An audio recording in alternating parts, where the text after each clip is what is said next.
Hello again, everyone. We are Gaming by Gaslight, and welcome back to Starbound. So today we're doing yet another mod spotlight with another set of mods that help mostly save some time and add a bit of convenience, plus an extra special feature over here. First off, if you're like me, you really like collecting all the fancy collectible stuff in these games, such as these lovely figurines, action figures, fish, bugs, all the stuff, which on this character we've basically got nothing, but you don't have the time, particularly when it comes to the action figures, which I think they drop like 1 in 1,000 or some like really small percentage from enemies, even the boss monsters. So I think if you use hunting weapons, it increases the odds of getting these spawns, but if even that is not enough, that is where the Figurine Crafting Mod comes in. Craftable at the pet station.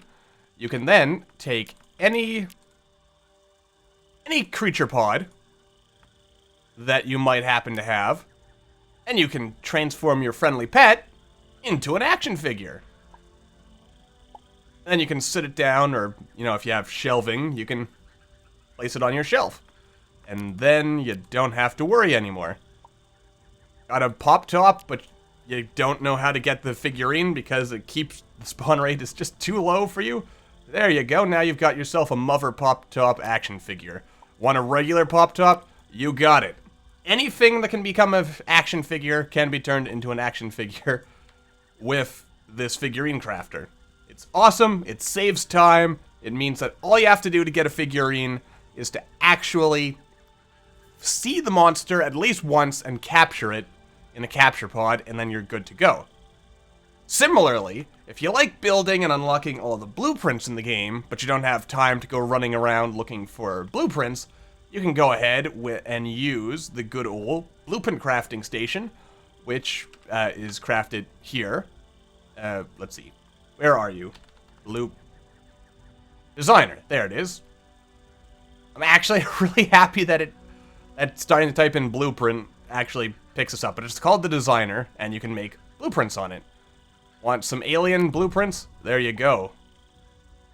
I also notice this stuff is taking time, which means that it is not, for whatever reason, working with the no crafting time mod, or perhaps that mod has, for whatever reason, stopped working for me. I'll have to look into that just to make sure. Or maybe it's just the way this mod is designed, it works differently. Get a nice stylish chair. Alright, let's see.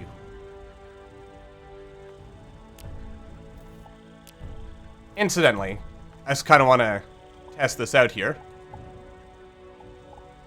Ah, yes, it will in fact give you a different blueprint each time. So basically, you just craft it. And I wonder if it just some testing here. Let's see. With Steam Spring, if we craft a bunch more, will we eventually stop getting new ones because we've unlocked all the blueprints, or do they repeat? I didn't actually check before starting this recording, as usual, to see. Oh yeah, it starts looping around, it seems. Or it's at least semi-random. But eventually, you craft it enough, and you'll get all the blueprints. Which is good. Anyway, let's actually take a bit of... So yeah, as you can see, you basically just need like a block, and a block from the biome, plus some pixels. Well, you need a certain number of blocks. This cell matter would probably be harder to find, so it's not completely free. But since we are playing in admin mode, I can just spawn it all in for free. So it is pretty reasonably balanced, I would say. It gives you a chance to... If you found at least the one version of the biome that has these blueprints, but you didn't find all of the actual blueprints that biome could have, you can then just harvest some blocks from that biome, collect a couple of pixels, and Bob's your uncle, you got the whole set. Makes life so much easier. Third in our set of lovely mods to help make life just a little bit easier, if you also, like me, like to dress your characters up in just the perfect themed outfit and color, and you don't want to have to run around actually finding the outfits and dyes and stuff, but you don't want to resort to admin commands, that is where the wardrobe mod comes in. I mean, this is sort of pretty close to basically cheating, since I'm actually going to take off this costume in the interests of hopefully not accidentally overwriting it. But as you can see, you can just kind of randomly pick some stuff here. There we are. And as you can see, you can also search if you know the name of the item you're looking for. In this particular case, we'll just kind of scroll on through at random here. But as you can see, you can pretty much get everything. And then you can color it. Black as night, obviously. There you are. And ta-da! You get a fancy costume. Just like that. Actually, I think what would have happened is it would have just pushed all of these already equipped items into my inventory like they kind of did there.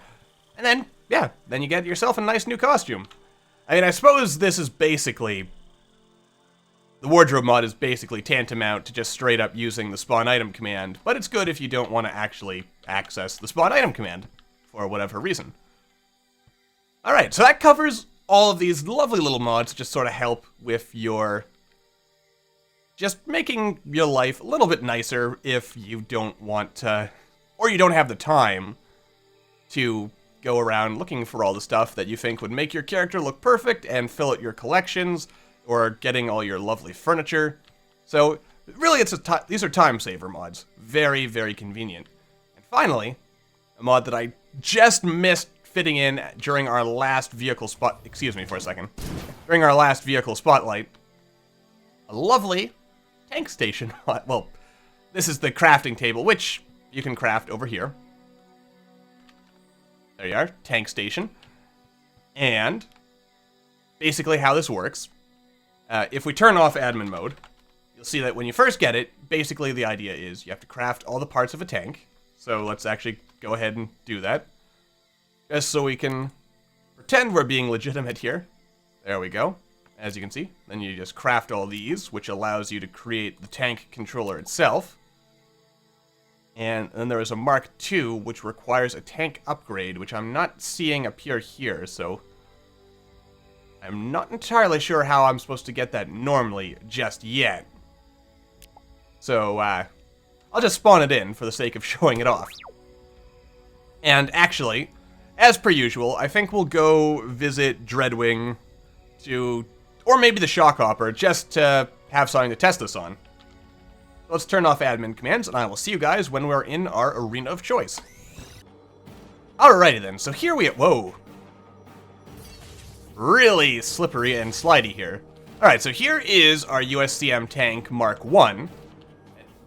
Man, I'm assuming this slidiness is something added to Snow and Ice by Frackin' Universe. But anyway, here's our tank Mark I. Let's see. Has a lovely little cannon that you can shoot with your right-click ability. Your left-click does that. Let's see, does it mention any other abilities that it has over here? Not explicitly.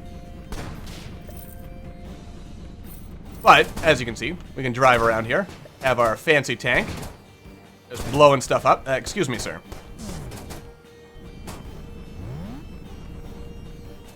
Alright, so that is a quick look at the Mark I tank, and then, of course, as you can imagine, the Mark II is better, faster, stronger, harder. It'll kill your enemies dead. Just,